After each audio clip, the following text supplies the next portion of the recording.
Hi అండి. ఈరోజు పొడుపు కథ ప్రశ్న, ఎర్రటి పొండు మీద ఏగైనా వాలదు, ఏమిటది? ప్రశ్న మరొకసారి అండి. ఎర్రటి పొండు మీద ఏగైనా వాలదు. తెలిస్తే కమెంట్ సెక్షన్లో తప్పకుండా కమెంట్ చేయండి ఫ్రెండ్స్.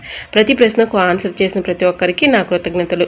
హాయ్ అండి, నమస్తే. నేను Jhansi. Welcome to our channel Jhansi cooking gardening vlogs. ఎలా ఉన్నారండి? అందరూ బాగున్నారా? నేనైతే చాలా బాగున్నాను. మీరు కూడా చాలా చాలా బాగుండాలని మనస్ఫూర్తిగా కోరుకుంటున్నాను. అన్ని యూస్ఫుల్ టిప్స్ ఏనండి. వీడియోని ఎక్కడ కూడా స్కిప్ చేయకుండా చివరి వరకు చూసి వీడియోని అయితే చిన్న లైక్ చేయండి ఫ్రెండ్స్. ఈరోజు 20 రకాల అద్భుతమైన యూస్ఫుల్ టిప్స్ అయితే షేర్ చేస్తున్నానండి. వీడియోని ఎక్కడ కూడా స్కిప్ చేయకుండా చివరి వరకు చూసి వీడియోని అయితే తప్పకుండా లైక్ చేయడం మాత్రం మర్చిపోకండి ఫ్రెండ్స్. ఫస్ట్ టైం మన ఛానల్ ఎవరైనా చూస్తుంటే ప్లీజ్ అండి ప్రీవియస్ వీడియో చూసి మీకు నచ్చితేనే ఛానల్ని సబ్స్క్రైబ్ చేసుకోండి. ఇంతవరకు నా ఛానల్ని ఎంతగానో ఆదరించి సపోర్ట్ చేసి సబ్స్క్రైబ్ చేసిన ప్రతి ఒక్కరికి కూడా నా హృదయపూర్వక ధన్యవాదాలు తెలియజేసుకుంటానండి. ఈరోజు పెళ్లిరోజు పుట్టినరోజు జరుపుకున్న ప్రతి ఒక్కరికి కూడా హార్ట్ఫుల్ కంగ్రాట్స్ అండి. Many more happy returns of the day. ఎలాంటి పెళ్లి రోజులు పుట్టినరోజులు ఎన్నో జరుపుకోవాలని మనస్ఫూర్తిగా కోరుకుంటున్నాను. ఈ టిప్స్ అన్నిటిలో ఏ టిప్ అయితే మీకు బాగా నచ్చిందో, ఏ టిప్ యూస్ఫుల్ అనుకుంటున్నారో తప్పకుండా కమెంట్ సెక్షన్లో కమెంట్ చేయడం మాత్రం మర్చిపోకండి ఫ్రెండ్స్. ఇంకా లేట్ చేయకుండా వీడియోలోకి అయితే వెళ్ళిపోదాం. ఫస్ట్ టిప్ని అయితే తెలుసుకుందాం. కుక్కర్ వాచర్లు మనం క్లీన్ చేసుకున్న తర్వాత బయట పెట్టేస్తూ ఉంటాం కదండి. ఇలా ఫ్రిడ్జ్లో పెట్టుకుని అవసరానికి మళ్ళీ తీసుకుని వాడుకుంటే మనకి కుక్కర్ వాచర్లు ఎక్కువ రోజులు మనకైతే ఉంటాయి. సో యూజ్ అవుతుంది అనుకుంటే ట్రై చేయండి. ఇంకా సెకండ్ టిప్ని అయితే తెలుసుకుందాం. శనగగుళ్ళు మనం ఇలా స్టోర్ చేసుకునేటప్పుడు ఎల్లుల్లిపాయ కాడ అయితే ఉంటుంది కదండి. మనం ఎల్లుల్లిపాయలు వచ్చేసుకున్న తర్వాత కాడ లాంటిది ఇలా శనగగుళ్ళలో పెట్టుకున్నాం అనుకోండి, వీటికి ఘాటుకి కానీ స్మెల్కి కానీ పురుగు రాకుండా పాడవకుండా ఎక్కువ రోజు స్టోర్ ఉంటాయండి. ఇలా ట్రై చేసి చూడండి, చాలా బాగా యూజ్ అవుతుంది. ఇలాగ మనం కవర్లో అలానే ఉంచేసుకున్నాం అనుకోండి, ఇలా ఫోల్డింగ్ చేసుకుని ఒక పెన్ క్యాప్ అయితే ఇలా పెట్టేసుకున్నాం అనుకోండి, పురుగు రాకుండా ఉంటుంది. మనకి శనగగింజలు కూడా పాడవకుండా ఎక్కువ రోజులు స్టోర్ ఉంటాయి. సో యూజ్ అవుతుంది అనుకుంటే ట్రై చేయండి. ఇంకా థర్డ్ టిప్ని అయితే తెలుసుకుందాం. నెయిల్ పాలిష్లు పాడవకుండా గడ్డ కట్టకుండా ఉండాలంటే ఇలా ఫ్రిడ్జ్లో పెట్టుకుని మన అవసరాన్ని తీసుకొని తర్వాత యూజ్ చేసుకోవచ్చు. సో యూజ్ అవుతుంది అనుకుంటే ట్రై చేయండి. Tip number 4. కిచెన్ సింక్ మనం ఎంత క్లీన్ చేసినా కూడా ఒక్కొక్కసారి బ్యాడ్ స్మెల్ వచ్చేస్తూ ఉంటుంది కదండి. అలా బ్యాడ్ స్మెల్ వచ్చినప్పుడు ఇలాగ కొంచెం ఫేస్ పౌడర్ అయితే ఇలా హోల్స్ దగ్గర వేసుకున్నాం అనుకోండి, బ్యాడ్ స్మెల్ లేకుండా మంచి స్మెల్ వస్తుంది. సో యూజ్ అవుతుంది అనుకుంటే ట్రై చేయండి. మరొక యూస్ఫుల్ టిప్ అయితే తెలుసుకుందాం. నిమ్మకాయలు మనం ఎక్కువగా తెచ్చుకున్నప్పుడు ఫ్రిడ్జ్లో స్టోర్ చేసుకోకపోతే ఇలా ఎండిపోయినట్లుగా అయిపోతూ ఉంటాయి కదండి. వీటిని పడేస్తూ ఉంటాము. పడేసే బదులు ఇలా ట్రై చేయండి, చాలా బాగా వర్క్ అవుతుంది. మనం రూపాయి ఖర్చు లేకుండా ఇలా పడేసే వాటితో చక్కగా ఇంట్లోనే ఇలాగా క్లీనింగ్ చేసుకోవచ్చండి. ఈ విధంగా నిమ్మబద్దన అయితే ఇలా కట్ చేసుకొని రెండిట్ల మీద కూడా ఇలా కొంచెం సాల్ట్, అలానే బేకింగ్ పౌడర్ ఉంటుంది కదండి, కుకింగ్ పౌడర్, ఇలా కొంచెం ఈ బద్దలకి అప్లై చేసేసి మన కిచెన్ సింక్లో ట్యాప్స్ దగ్గర మనం ఎంత క్లీన్ చేసినా కూడా ఒక్కొక్కసారి మరకలు పడిపోయి తెల్లగా ఉంటూ ఉంటాయి కదండి. వీటిని చక్కగా ఇలా క్లీన్ చేసుకున్నాం అనుకోండి, ఇలా రఫ్ చేసి ఒక 5 మినిట్స్ మాత్రమే ఇలా ఉంచేసి తర్వాత మనం వాటర్తో క్లీన్ చేసుకున్నాం అనుకోండి, చక్కగా మెరిసిపోతాయండి. ఈ ట్యాప్స్ దగ్గర ఉన్నటువంటి మరకలు కానీ అలానే డస్ట్ కానీ పాకుడు కానీ ఈజీగా రిమూవ్ అయిపోతాయి. రూపాయి ఖర్చు లేకుండా ఇంట్లో ఉన్న వాటితోనే చక్కగా ఈజీగా ఇలాగా ట్యాప్స్ని అయితే మనం క్లీన్ చేసుకోవచ్చండి. ఈ విధంగా రఫ్ చేసి రుద్దినట్లయితే 5 మినిట్స్ మాత్రం ఇలా ఉంచేసి తర్వాత మనం క్లీన్ చేసుకున్నాం అనుకోండి, చక్కగా క్లీన్ అయిపోతుంది. Tip number 7. అలోవెరాని అయితే మన అందరిలో పెంచుకుంటూ ఉంటాం కదండి. అలోవెరాని ఇలా కట్ చేసేసుకొని సైడ్లో ఉన్నటువంటి ఎడ్జల్ని ఇలా కట్ చేసుకోవాలండి. ఎందుకంటే కొంచెం ముళ్ళుగా ఉంటాయి కాబట్టి ఇలా చాకుతో కొంచెం ఎడ్జల్ని అయితే ఇలా కట్ చేసుకొని ఇలాగ పప్పు గుత్త కానీ ఏదైనా మనకి చపాతీలు చేసుకునే కర్ర కానీ ఉంటుంది కదండి, దాంతో ఇలా ఫ్రెష్ చేస్తే చక్కగా గుజ్జు అంతా వచ్చేస్తుందండి. దీన్ని చాలా బాగా పనిచేస్తుందండి. ఉదయం పరగడుపున ఇది మనం దీని గుజ్జు అలోవెరా గుజ్జుని తిన్నామనుకోండి, షుగర్ కూడా చాలా వరకు కంట్రోల్ అయిపోతుంది. ఇలా ట్రై చేయండి. పరగడుపున ఇలా తీసుకోవచ్చు అంటండి. అలానే ఫేస్కి కూడా మనం ఇలాగ స్నానం చేసే ఒక 1 అవర్ ముందు ఇలాగ ఫేస్కి కూడా అప్లై చేసేసి తర్వాత స్నానం చేసామనుకోండి, మన ఫేస్ పైన ఉన్నటువంటి మొటిమలు కానీ మచ్చలు కానీ ఈజీగా రిమూవ్ అయిపోతాయి. సో యూజ్ అవుతుంది అనుకుంటే ట్రై చేయండి. ఇంకొక విధంగా కూడా ఇలా అలోవెరాని ట్రై చేయండి. ఈ విధంగా అలోవెరాని అయితే కొంచెం హీట్ చేసుకొని ఇలాగా మనకి అనుకోకుండా ఒక్కోసారి గడ్డలు కానీ పొక్కులు కానీ వస్తూ ఉంటాయి కదండి. ఎన్నెన్నో ఆయింట్మెంట్స్ అని వాడుతూ ఉంటాము. ఇలాగ అలోవెరాని కొంచెం హీట్ చేసుకొని ఆ గడ్డల పైన కానీ పొక్కుల పైన కానీ ఇలా హీట్ చేసుకొని పెట్టుకున్నాం అనుకోండి, పెయిన్ తగ్గిపోతుంది, త్వరగా రికవర్ అయిపోతుంది. సో యూజ్ అవుతుంది అనుకుంటే ట్రై చేయండి. టిప్ నచ్చిందా అండి? నచ్చితే ప్లీజ్ అండి చూస్తూ ఉండగానే చిన్న లైక్ ఇవ్వడం మాత్రం మర్చిపోకండి ఫ్రెండ్స్. మీరు ఇచ్చే చిన్న లైక్ నాకు సపోర్టింగ్గా ఉంటుంది, మరికొంతమందికి రీచ్ అవుతుంది కాబట్టి ప్లీజ్ అండి లైక్ చేయడం మాత్రం మర్చిపోకండి ఫ్రెండ్స్. ఇంకా నెక్స్ట్ టిప్ని అయితే తెలుసుకుందాం. ఆనియన్స్ పాడవకుండా ఎక్కువ రోజులు స్టోర్ ఉండాలంటే ఇలా ట్రై చేయండి. ఆనియన్స్ ట్రైలో పేపర్ని ఇలా రోల్ చేసుకుని అక్కడొకటి పెట్టుకున్నాం అనుకోండి, ఆనియన్స్ ఇలా పేపర్ పెట్టుకోవటం వల్ల న్యూస్ పేపర్ తేమను అబ్జర్వ్ చేసుకుంటుంది కాబట్టి ఆనియన్స్ పాడవకుండా ఉంటాయి.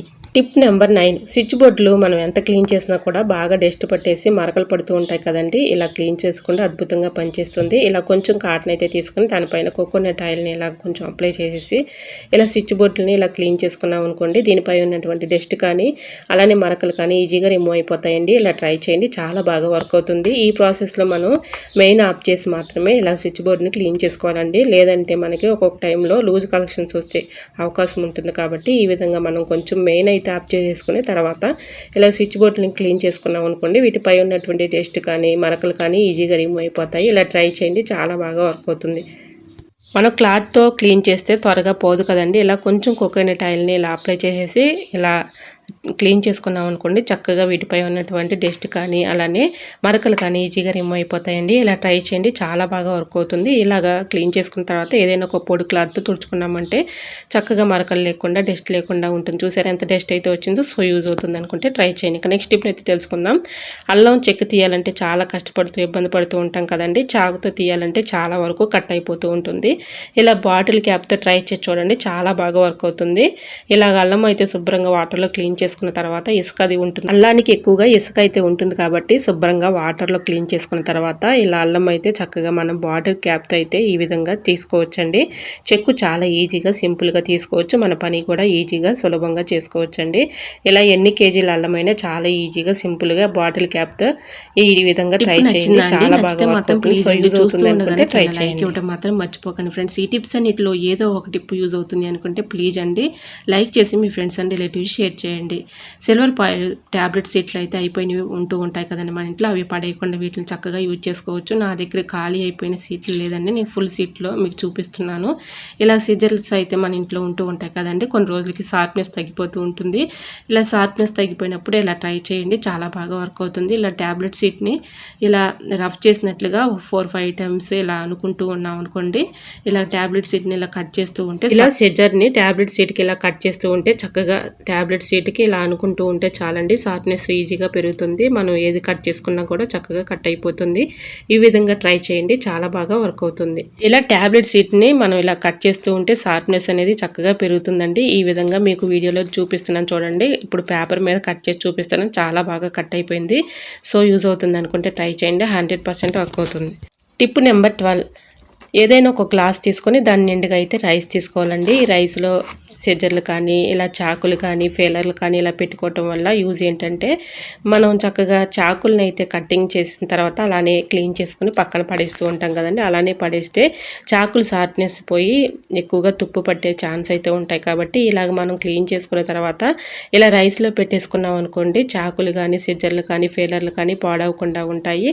తుప్పు కానీ సిలుము కానీ పట్టదండి, మనకి చక్కగా ఎక్కువ రోజులు మన్నికైతే ఉంటాయి. ఇలా ట్రై చేసి చూడండి. మనం కూరగాయలు కటింగ్ చేసిన తర్వాత ఇలా క్లీన్ చేసి ఆరిపోయిన తర్వాత ఇలాగ మనం ఈ రైస్లో పెట్టుకున్నాం అనుకోండి, పాడైపోకుండా ఎక్కువ రోజులు మన్నికైతే ఉంటాయి. సో యూజ్ అవుతుంది అనుకుంటే ట్రై చేయండి. టిప్ నెంబర్ 13, ఇంట్లో మనం ఎక్కువగా దోమలతో ఎక్కువగా బాధపడుతూ ఉంటాం కదండి. మనం ఎంత జాగ్రత్తగా ఉన్నా కూడా దోమలు ఏదో ఒక రకంగా బెడ్రూమ్లోకి వచ్చేస్తూ ఉంటాయి.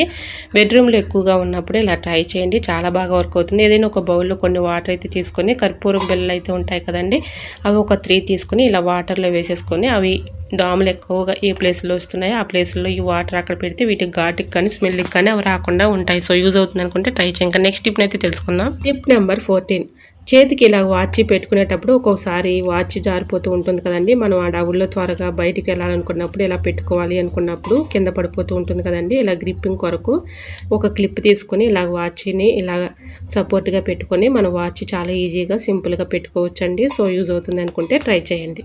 టిప్ నెంబర్ 15, మిక్సీ మనం ఎంత క్లీన్ చేసుకున్నా కూడా ఒక్కోసారి అది క్లీన్ అవ్వకపోగా బ్యాడ్ స్మెల్ వచ్చేస్తూ ఉంటుంది కదండి.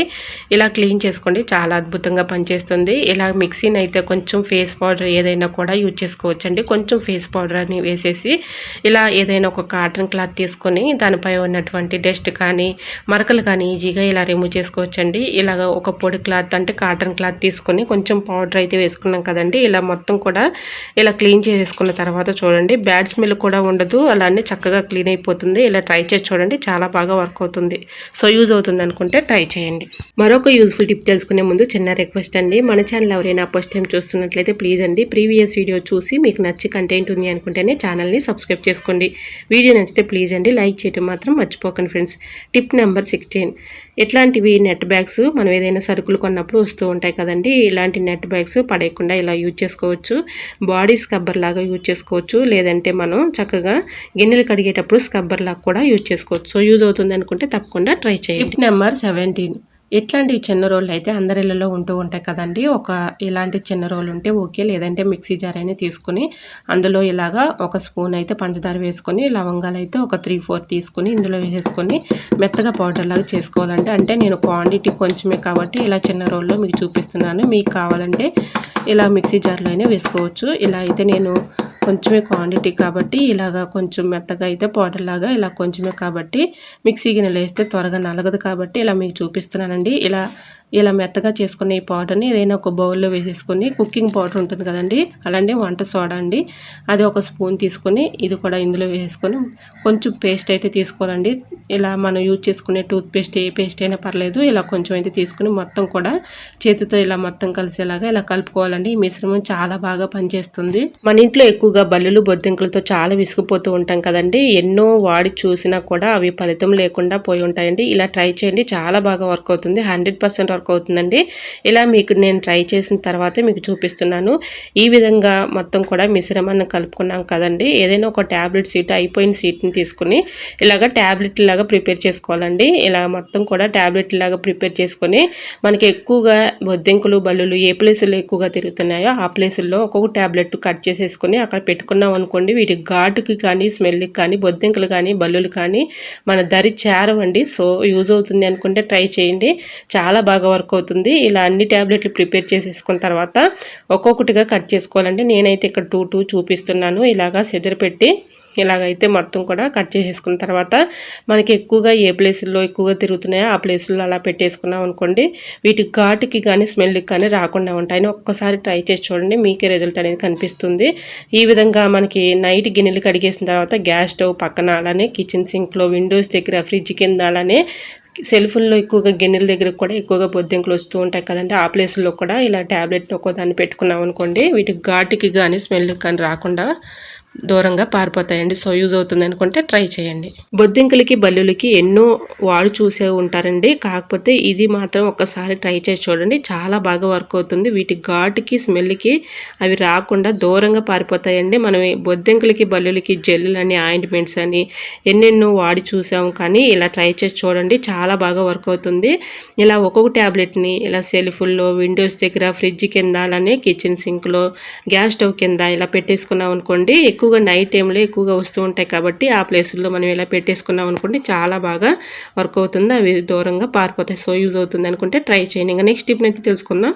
టిప్ నెంబర్ 19, ఈ వర్షాకాలంలో మనకి ప్రతి ఒక్కరికి కూడా ఫీవర్ అని, దగ్గు అని, జలుబు అని, అలానే థ్రోట్ పెయిన్స్ అని, బాడీ పెయిన్స్ అని ఇలా వస్తూ ఉంటాయి కదండి. మనం ఎన్ని మెడిసిన్స్ వాడినా అవి తగ్గి వస్తూనే ఉంటాయి కదండి. ఇలా ట్రై చేసి చూడండి, చాలా బాగా వర్క్ అవుతుంది. ఇంట్లో న్యాచురల్గా తయారు చేసుకున్న పసుపండి ఇది. ఏదైనా ఒక బౌల్ తీసుకొని స్టవ్ ఆన్ చేసుకొని ఈ బౌల్ స్టవ్ మీద పెట్టేసుకొని కొన్ని వాటర్ అయితే బాగా మరిగించుకున్న తర్వాత ఒక 1/2 టీ స్పూన్ పసుపు అయితే వేసుకోవాలండి. ఇంట్లో న్యాచురల్గా తయారు చేసుకున్న పసుపు అయితే చాలా బాగా పనిచేస్తుంది. అది ఉన్నా ఓకే, లేదంటే మనం కొనుక్కున్న పసుపు అయినా ఇలా వేసుకోవచ్చండి. ఒక 1/2 టీ స్పూన్ పసుపు వేసుకుని బాగా ఒక పొంగు వచ్చేంత వరకు కూడా బాగా మరిగించుకోవాలి. ఇలా మరిగించుకున్న ఈ పసుపు వాటర్ని ఏదైనా ఒక బౌల్లో వేసుకొని రోజు మొత్తంలో 3-4 టైమ్స్ ఇలాగ నోరు పుక్కిలిని చూసామనుకోండి, ఫీవర్ కానీ, దగ్గు కానీ, జలుబు కానీ, థ్రోట్ పెయిన్ కానీ చాలా వరకు కవర్ అయిపోతుందండి. సో యూజ్ అవుతుంది అనుకుంటే తప్పకుండా ట్రై చేయండి, చాలా వరకు కూడా మనం చక్కగా తగ్గించుకోవచ్చు. సో యూజ్ అవుతుంది అనుకుంటే తప్పకుండా ట్రై చేయండి. ఇంకా నెక్స్ట్ టిప్ అయితే తెలుసుకుందాం. చాకులకి షార్ప్నెస్ తగ్గిపోయినప్పుడు పింగాణి కప్స్ అయితే మన ఇంట్లో ఉంటూ ఉంటాయి కదండి. పింగాణి కప్కి చక్కగా ఇలా రఫ్ చేసి ఇలా రుద్దినట్లయితే షార్ప్నెస్ పెరుగుతుంది, చక్కగా కటింగ్ అయిపోతాయి. సో యూజ్ అవుతుంది అనుకుంటే ట్రై చేయండి. టిప్ నెంబర్ 21, ఆనియన్ని ఒకటైతే తీసుకొని ఇలా కట్ చేసుకోవాలండి. తోడుమైన ఓకే, లేదంటే ఒక ఆనియన్ని ఇలా ముక్కలా కట్ చేసుకొని దాన్నైనా తీసుకోవచ్చు. ఇలాగా గ్యాస్ బర్నర్స్ అయితే ఒక్కొక్కసారి ఎర్రమంట వచ్చేసి పక్క నుంచి సైడ్ నుంచి ఎక్కువగా మంట వచ్చేస్తూ ఉంటుంది కదండి. గ్యాస్ కూడా చాలా వరకు వేస్ట్ అయిపోతూ ఉంటుంది. అది ఏంటంటేనండి, హోల్స్ బ్లాక్ అయిపోయినప్పుడు అలా వస్తుంది. లేదంటే మనకి గ్యాస్ బర్నరు లోపల డస్ట్ ఉన్నా కూడా పక్క నుంచి సైడ్ నుంచి ఎక్కువగా గ్యాస్ వేస్ట్ అయిపోతూ ఉంటుంది. అలా వేస్ట్ అవ్వకుండా గ్యాస్ బర్నర్ చక్కగా మనకి బ్లాక్ అవ్వకుండా హోల్స్ ఉండాలి అంటే ఇలా ట్రై చేయండి. ఆనియన్ని పెట్టి చక్కగా బర్నర్ని అయితే ఇలాగా క్లీన్ చేసుకున్న తర్వాత వాటర్ పెట్టి శుభ్రంగా క్లీన్ చేసుకుని ఏదైనా ఒక కాటన్ క్లాత్ తీసుకొని ఇలా మొత్తం కూడా మన తేమ లేకుండా తుడుచుకొని తర్వాత గ్యాస్ బర్నర్కి అయితే ఇలా బర్నర్ని అయితే పెట్టేసి మనం ఇలాగ స్టవ్ ఆన్ చేసుకున్నాం అనుకోండి, హోల్స్ చక్కగా బ్లాక్ అయిపోయినాయి కూడా చక్కగా ఉంటుంది. మనకి హోల్స్ కూడా బ్లాక్ అయిపోయినాయి, డస్ట్ కూడా మొత్తం కూడా పూర్తిగా రిమూవ్ అయిపోతుంది. ఇప్పుడు మీ ముందే మీకు లైవ్లో చూపిస్తున్నాను చూడండి. చక్కగా మనకి మంట కూడా ఎక్కడ వేస్ట్ అయిపోయినట్లుగా లేదు, అలానే హోల్స్ కూడా బ్లాక్ అయిపోయినాయి కూడా చక్కగా మనకి ఉన్నాయి. కాబట్టి ఈ విధంగా ట్రై చేయండి. గ్యాస్ కూడా చాలా వరకు ఆదా చేసుకోవచ్చు. సో యూజ్ అవుతుంది అనుకుంటే ట్రై చేయండి. ఇంకా నెక్స్ట్ టిప్ అయితే తెలుసుకుందాం. నెంబర్ 22. ఏదైనా ఒక పేపర్ తీసుకొని దానిలో మిరియాలు అయితే ఒక 4-5 తీసుకొని, ఒక లవంగాలు అయితే 4-5 తీసుకొని ఇలా ముక్కలుగా చేసుకొని అందులో వేసేసుకొని ఒక స్పూన్ అయితే పసుపు తీసుకోవాలండి. దీనిలో బేకింగ్ సోడా కూడా ఒక 1 టీ-స్పూన్ వేసుకోవాలి. ఇలా మొత్తం కూడా ఫోల్డింగ్ చేసేసుకొని పొట్లంలాగా ప్రిపేర్ చేసుకోవాలి. సిజర్ తీసుకుని అక్కడక్కడ హోల్స్ అయితే పెట్టుకొని ఇలా బియ్యంలో ఎక్కువగా పురుగులు వచ్చేస్తూ ఉంటాయి కదండి, అలాంటి పురుగులు రాకుండా ఉండాలంటే ఇలా ట్రై చేయండి. ఇలాగా పొట్లం అయితే ప్రిపేర్ చేసుకున్నాం కదండి, అక్కడక్కడ హోల్స్ అయితే పెట్టేసుకొని ఇలా బియ్యంలో పెట్టుకున్నాం అనుకోండి, వీటి ఘాటుకి కానీ స్మెల్కి కానీ పురుగు రాకుండా ఎక్కువ రోజులు నిల్వ ఉంటాయండి. సో యూజ్ అవుతుంది అనుకుంటే ట్రై చేయండి. టిప్ నచ్చిందా అండి? నచ్చితే మాత్రం ప్లీజ్ అండి చూస్తూ ఉండగానే చిన్న లైక్ ఇవ్వడం మాత్రం మర్చిపోకండి ఫ్రెండ్స్. మీరు ఇచ్చే చిన్న లైక్నెస్ సపోర్టింగ్గా ఉంటుంది, మరికొంతమందికి రీచ్ అవుతుంది. కాబట్టి ప్లీజ్ అండి చిన్న లైక్ ఇవ్వడం మాత్రం మర్చిపోకండి ఫ్రెండ్స్. ఇంకా నెక్స్ట్ టిప్ని అయితే తెలుసుకుందాం. దోస పెనాన్ని ఒక్క చుక్క నీళ్ళు లేకుండా ఇలా క్లీన్ చేసుకోండి, అద్భుతంగా పనిచేస్తుంది. మనం దోస పెనాన్ని అస్తమానం వాటర్తో క్లీన్ చేస్తే పాడైపోతుంది. కాబట్టి అంటే నాన్ స్టిక్ దోస పెనం కాదండి, మనం అస్తమానం వాటర్తో క్లీన్ చేస్తే పాడైపోతుంది. కాబట్టి ఈ విధంగా ట్రై చేయండి. వరి పిండి అయినా, గోధుమ పిండి అయినా, మైదా పిండి అయినా, ఏ పిండి అయినా సరే ఒక్కొక్కసారి అనుకోకుండా పురుగు పట్టేస్తూ ఉంటుంది కదండి. ఆ పురుగు పట్టే పిండిని మనం వేస్ట్ చేయకుండా అంటే పడేయకుండా ఇలా దోస పెనాన్ని చక్కగా క్లీన్ చేసుకోవచ్చండి. అది ఉన్నా ఓకే, లేదంటే మామూలుగా పురుగు లేని పిండి అయినా ఇలా కొంచెం దోసపెనం పైన ఇలా వేసేసుకొని, స్టీల్ అట్ల కర్ర ఉంటుంది కదండి, స్టీల్ అట్ల కర్ర కాకుండా ఇలాగా చెక్కట్ల కర్ర పెట్టి ఇలా మొత్తం కూడా చుట్టూరు ఉన్నటువంటి టెస్ట్ని ఈ విధంగా ఏ పిండి అయినా సరే మీకు అందుబాటులో ఏ పిండి అయినా, వరి పిండి అయినా, గోధుమ పిండి అయినా, మైదా పిండి అయినా, ఏ పిండి అయినా ఇలా వేసేసుకొని ఇలాగ చెక్కట్ల కర్రతో మొత్తం కూడా ఇలాగా క్లీన్ చేసుకున్న తర్వాత చూడండి, మీకే చూపిస్తున్నాను, నల్లగా పెచ్చులు కట్టినటువంటి డస్ట్ అనేది ఎలా వచ్చేస్తుందో బ్లాక్ కలర్లో మీకు కనిపిస్తుందండి లైవ్లో. ఇలా మొత్తం కూడా చుట్టూరు ఉన్నటువంటి నల్లగా పెచ్చులు కట్టినటువంటి డస్ట్ కూడా ఈజీగా రిమూవ్ అయిపోతుందండి. ఈ పిండి అంతా కూడా మీకు వేరే బౌల్లో వేసి చూపిస్తున్నాను చూడండి, చక్కగా వచ్చేస్తుంది. చుట్టూరు ఉన్నటువంటి డస్ట్ కానీ అలానే నల్లగా పెచ్చులు కట్టినటువంటి పెచ్చులు కూడా చాలా ఈజీగా వచ్చేస్తాయండి. ఈ విధంగా క్లీన్ చేసుకున్న తర్వాత టిష్యూ పేపర్ తీసుకుని వేరే ప్లేట్లోకి ఇది మొత్తం కూడా క్లీన్ చేసేసుకున్న తర్వాత దీనిపైన కొంచెం అయితే కర్రీస్లో యూజ్ చేసుకునే ఆయిల్ అయితే ఉంటుంది కదండి, ఆ ఆయిల్ కొంచెం ఈ దోసపెనం పైన వేసేసుకొని టిష్యూ పేపర్ పెట్టి మొత్తం అప్లై చేసేసుకొని తర్వాత దోశలు పోసుకున్నాం అనుకోండి, దోశలు చక్కగా క్రిస్పీగా వస్తాయండి. సో యూజ్ అవుతుంది అనుకుంటే తప్పకుండా ట్రై చేయండి. ఈ టిప్ చాలా బాగా వర్క్ అవుతుంది. ఇలా మనం అస్తమానం వాటర్తో క్లీన్ చేస్తే పాడైపోతుంది కాబట్టి ఇలా ట్రై చేసి చూడండి, చాలా బాగా వర్క్ అవుతుంది. ఈ విధంగా క్లీన్ చేసుకున్న తర్వాత చూడండి, కొంచెం అయితే ఆయిల్ వేసేసి టిష్యూ పేపర్ పెట్టి ఇలాగ అప్లై చేసేసాం అనుకోండి, మనం మరుసటి రోజున చక్కగా దోశలు పోసుకున్నప్పుడు క్రిస్పీగా వస్తాయి. సో యూజ్ అవుతుంది అనుకుంటే ట్రై చేయండి. టిప్ నెంబర్ 24, లాస్ట్ టిప్ అండి ఇది. కొబ్బరి చిప్ప అయితే ఒకటి తీసుకొని దానిలో అయితే ఎల్లుల్లిపాయ పొట్టు అయితే ఉంటుంది కదండి, ఎల్లుల్లిపాయ పొట్టు అలానే కర్పూరం బిళ్ళ అయితే ఒకటి తీసుకుని దానిలో వేసుకోవాలండి. అంటే మెత్తగా పౌడర్లా చేసుకుని అందులో వేసుకోవాలి. బిర్యానీ ఆకు ఉంటుంది కదండి, బిర్యానీ ఆకు కూడా ఇలాగా కట్ చేసుకొని అందులో వేసేసుకొని ఇలా మొత్తం కూడా వేసుకున్న తర్వాత కాఫీ పౌడర్ కానీ టీ పౌడర్ కానీ ఏది అందుబాటులో ఉంటే అది ఒక 1 టీ-స్పూన్ అందులో వేసేసుకొని ఇలా వెలిగించుకున్నాం అనుకోండి, ఈవినింగ్ టైంలో ఇలా వెలిగించుకున్నాం అనుకోండి దోమలు రాకుండా ఉంటాయి. మనం ఎంత జాగ్రత్తగా ఉన్నా దోమలు అయితే వస్తూ ఉంటాయి కదండి, ఇలా బెడ్రూమ్స్లో చక్కగా వెలిగించుకుంటే దోమలు రాకుండా ఉంటాయి. సో యూజ్ అవుతుంది అనుకుంటే ట్రై చేయండి. సో మీకు అన్నీ కూడా టిప్స్ నచ్చాయి అనుకుంటున్నా. ప్లీజ్ అండి నచ్చితే మాత్రం వీడియో లైక్ చేసి మీ ఫ్రెండ్స్ అండ్ రిలేటివ్స్ షేర్ చేయండి. మీకు ఏ టిప్స్ అయితే బాగా నచ్చాయో, ఏ టిప్స్ అయితే మీకు యూస్ఫుల్ అనుకుంటున్నారో తప్పకుండా కమెంట్ సెక్షన్లో కమెంట్ చేయడం మాత్రం మర్చిపోకండి ఫ్రెండ్స్. ఈ రోజు అడిగిన పొడుపు కథ ప్రశ్న కూడా ఆన్సర్ తెలిస్తే తప్పకుండా కమెంట్ సెక్షన్లో కమెంట్ చేయండి ఫ్రెండ్స్. ప్రతి ప్రశ్నకు ఆన్సర్ చేసిన ప్రతి ఒక్కరికి నా కృతజ్ఞతలు. ప్రతి ప్రశ్నకి ఎంతగానో రెస్పాండ్ అయ్యి కరెక్ట్ ఆన్సర్లు పంపిస్తున్నారు అందరికీ కూడా నా కృతజ్ఞతలు తెలియజేసుకుంటున్నాను. ఓకేనండి, మరికొన్ని టిప్స్తో మళ్ళీ మీ ముందుకు వచ్చేస్తానండి. అంతవరకు బాయ్. అందరూ బాగుండాలి, అందులో నేను ఉండాలని ఆశిస్తూ నేను మీ ఝాన్సీ. Thanks for watching.